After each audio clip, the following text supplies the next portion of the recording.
નમસ્કાર, આપ જોઈ રહ્યા છો નેશન પ્લસ ન્યૂઝ. હું છું આપની સાથે હેતલ ભગત. તણખલામાં ડોન રૂવા સ્કૂલ ખાતે સ્પોર્ટ્સ ડેનું આયોજન કરવામાં આવ્યું હતું. તણખલામાં ડોન રૂવા સ્કૂલ ખાતે બાળકો દ્વારા જાતિ હાઉસ, સાવ્ય હાઉસ, રૂવા હાઉસ, બોસ્કો હાઉસ દ્વારા મસપાસ બાદ મશાલ જ્યોત જલાવી સ્પોર્ટ્સ ડેને ખુલ્લો મૂકવામાં આવ્યો હતો.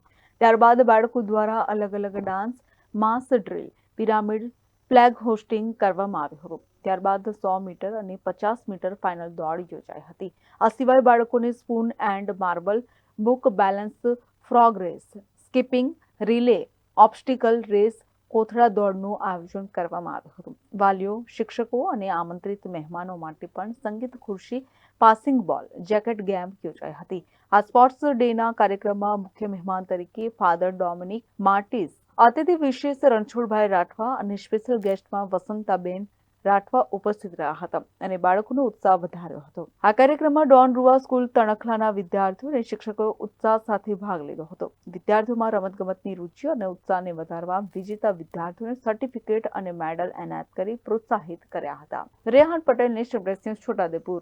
સમાચારોના સતત અપડેટ મેળવવા માટે અમારી નેશન પ્લસ ન્યૂઝની યુટ્યુબ ચેનલને સબસ્ક્રાઇબ કરો, બેલ આઇકન દબાવો અને જોડાયેલા રહો ફેસબુક, ઇન્સ્ટાગ્રામ અને ટ્વિટર પર.